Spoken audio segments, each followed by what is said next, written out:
Ka dito Manila, paano kayo sumakay ng boat? Sumakay mo na kayo ng aeroplano o bus bago kayo sumakay ng boat o... Wala po. Tell us the details. Anyway, establish naman talaga na hindi kayo dumaan sa immigration. Wala kayo immigration records. Pag-share na lang sa amin paano kayo lumabas. Para ma-correct namin yung mga sistema na yan. Dito lang po kasi galing kami sa bahay. Tapos may sundo sa amin na isang sasakyan. Saan kayo dinala? Anong klaseng sasakyan? Van. Van. And then, saan nga kayo dinala? Hindi ko alam kung sa yung lugar. Siguro biyahe kami ng ilang oras. So, since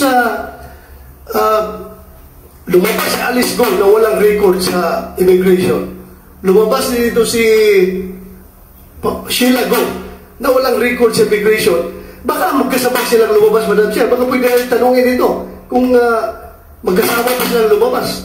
At paano sila lumabas? Dahil wala kang record, di ba? Sheila Go, wala kang record paglabas.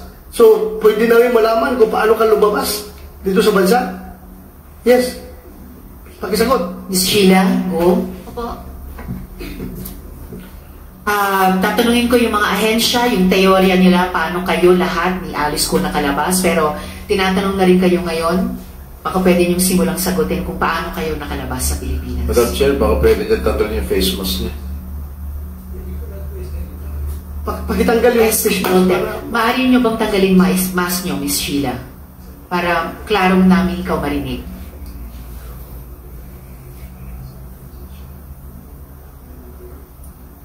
Briefly lang muna po kasi pagkatapos ng unang sagot nyo, tatanungin muna namin yung mga ahensya. So, yung pinaka-sagot ninyo, paano ba kayo nakalabas sa Pilipinas? Pwede mo pakitanggal sila. Mababait naman kami lahat dito. Huwag ka mag-alala. Sige, paano ka lumabas? Sakay po kami ng boat. Ha? Ano po? Sasakay kami ng boat sa dagat. Boat? Sumakay kayo ng boat sa dagat. Saan kayo galing? Saan kayo sumakay? Hindi ko alam yung lugar. O dito lang sa Manila, Luzon? Siguro. O pumunta kayo Mindanao? O doon kayo sumakay? Saan po yung Mindanao? Hindi ko alam. Hindi. Galing ka dito Manila. Paano kayo sumakay ng boat? Sumakay mo na kayo ng aeroplano o bus bago kayo sumakay ng boat o... Wala po. Tell us the details. Anyway, establish naman talaga na hindi kayo dumaan sa immigration. Wala kayo immigration records. Pag-share na lang sa amin paano kayo lumabas. Para ma-correct namin yung mga sistema na yan. Dito lang po kasi galing kami sa bahay. Tapos may sundo sa amin na isang sasakyan. Saan kayo dinala? Anong klaseng sasakyan? Van. Van. And then, saan nga kayo dinala? Hindi ko alam kung sa yung lugar.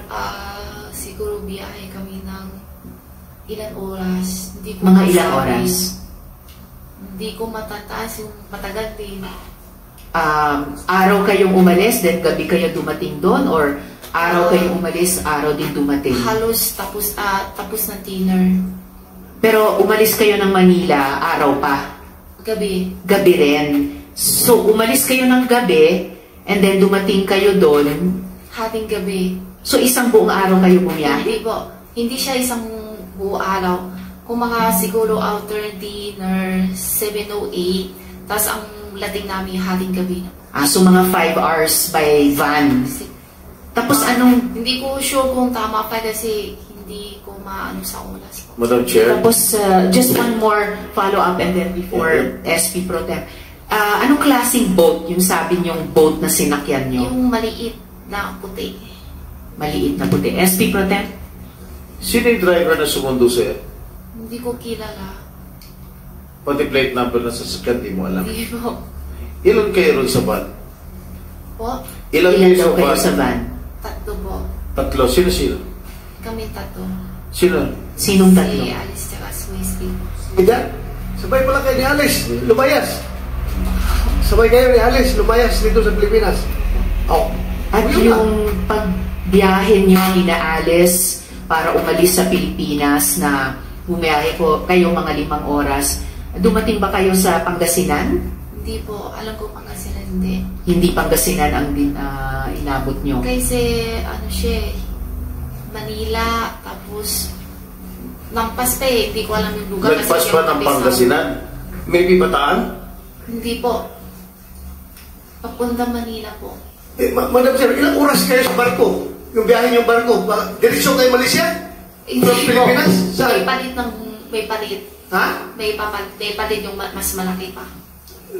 Ilang oras kayo nung maliit na barko bago kayo lumipat sa malaking barko?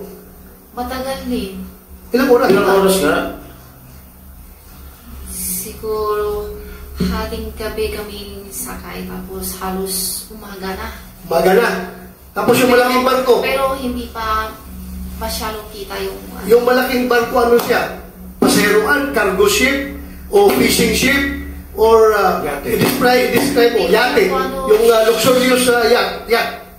Ano siya? Yung malaking barko. Fishing ship ata, hindi ko alam kasi hindi So, ako fishing ship, dahil may nakita kayong mga lambat at mga isda, Yung net na panghuli na fish. may net na panghuli ng fish. Tapos yun na, dumating na kayo ng Malaysia through that boat. Yung malaki. Malaysia kayo dumating o Indonesia? May sasakay pa ulit. Ha? May palit pa isang ulit. Palit pa ulit ng isang barko. Anong description ng isang barko na Yung pinulit? maliit naman na parang kulay Tapos, blue or green. yun na, diretso na kayo Malaysia. Opo. Miss Sheila at mga kasama, gusto ko lang i-reiterate yung order of questioning natin dito sa ating hearing. Siguradong babalikan namin ang pagtatanong sa inyo, Miss Sheila. Gusto ko lang i-reiterate yung order of questioning pagkatapos ng chair ng subcommittee in order of arrival, si Sen Sherwin, si Chair Coco, Chair Rafi, Sen Doroy, SP Pro Temp Jinggoy, at Sen Joel. Sorry, Madam Chair, nauna ko ha. Okay, it's okay, Sen Doroy. Okay, so babalikan po natin yung Pwede po order bang i-clarify Sen lang? Joel. Yes, before we go back to just one the thing chair's that I'd like to clarify from our resource person.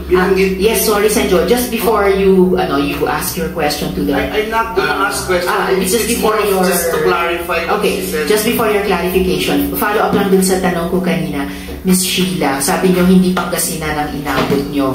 Sambales kaya? Hindi ko alam eh. Okay. Yung lugar kasi Alright, balikan na. sa buong Pilipinas po. Okay, balikan namin kayo mamaya. Sen Joel? Sheila, kasi kanina binanggit mo magkakasama kayong tatlo ni Wesley tsaka ni Alice Po. dun sa bahay. Opo. So, magkakasama na kayo na pinuntahan nung van sa bahay. Saan tong bahay na ito? Sa farm po. Sa farm in Tarlac. Po. Tapos, sabay-sabay kayo mula sa Tarlac, mga 5 oras na punta kayo ng Pantalan, tapos sumakay kayo ng maliit na white boat, sabi mo. Yung white boat na yun, mga ilang tao kayong nandun? Estimate lang. Hindi ko masabi. Sa Ilan kayo? laki? Oo. Hindi, ilan ang kasya dun sa boat na yun? Maliit lang eh, sabi mo. Oh, maliit lang po. Kaya nga, ilang tao Siguro lang? kasya 10. 10 o mga ganyan siguro. Hindi ka makakatayo, makalakad-lakad na gano'n. Maliit Kasi lang. maliit lang eh, di ba? Maliit Tapos lang. after 5 hours, sumakay na kayo ng malaking boat. Opo. Yung malaking boat na yun, ilan na kasya doon? Malami. 100 na kasya. Malami po. Oo, kasi yun na yung pumunta ng Malaysia. Po. Okay. Salamat, Madam Chair. Salamat, Sen Joel. Chair. So, yes, Chair Coco. Ako, I'm a lawyer. I'm paired with my compañeros. Attorney David is raising his hand. So, if we can recognize him, ano ba? What does he want to raise? Yes, Chair. I was about to recognize Attorney David na nagsasalita dito dahil isa din silang resource person. Correct. Briefly, please, and then Salamat po. babalikan po ng Chair Your the order Honor. of questioning. Your Attorney Honor, David. is considering that the resource person is already subjected for inquest before the National Bureau of Investigation, DOJ. In this interest of fairness, Your Honor, because she is waiving her right against self-incrimination, I was discussing this with her earlier, but in fairness, may we at least request for an executive session as to the manner and how she left the country. The Chair will Madam Chair. act on that at the proper time, Attorney David, pag binalikan namin si Ms. Sheila for questioning. Yeah. Well taken yung point at saka yung request. Yes. And may I remind all of us na kapag may abogado tayo dito na counsel or counsel din ng ibang resource person, Actually, hindi namin sila pinasasalita. But, of course, you are allowed to speak dahil kayo rin po ay resource Thank you, person Your Honor. sa Apparently, hearing Your na ito. Honor, she So, might the chair will return to this. She might not know. Excuse me, Attorney David. The chair will return to your request for Ms. Sheila at the proper Last time. word. Apparently, Yes. she might not know that she might be incriminating herself. For the, in fairness, Your Honor, may appease your executive session. Very well taken, Attorney David, and the chair will act on it at the proper time pag pinilaka namin si Ms. Sheila para sa mga tanong. Madam Chair. The chair, very last intervention at this point po, Yes, Sen. Roy, last. kasi pagkatapos ni Yeah. Sen. Roy, babalikan ko po yung order of questioning at uulitin ko yung tanong sa ating mga ahensya, ano ang teorya nyo ngayon, kung paano nakaalis sina Ms. Alice at yung party niya sa Pilipinas. Sen. Roy, Yeah, Madam very Chair, last po.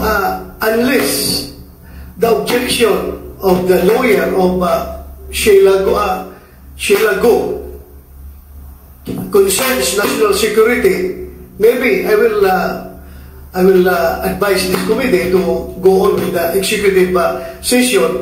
But very important kasi yan, dahil dyan tayo palaging na lulusutan ng mga kriminal na lumalabas sa ating bansa.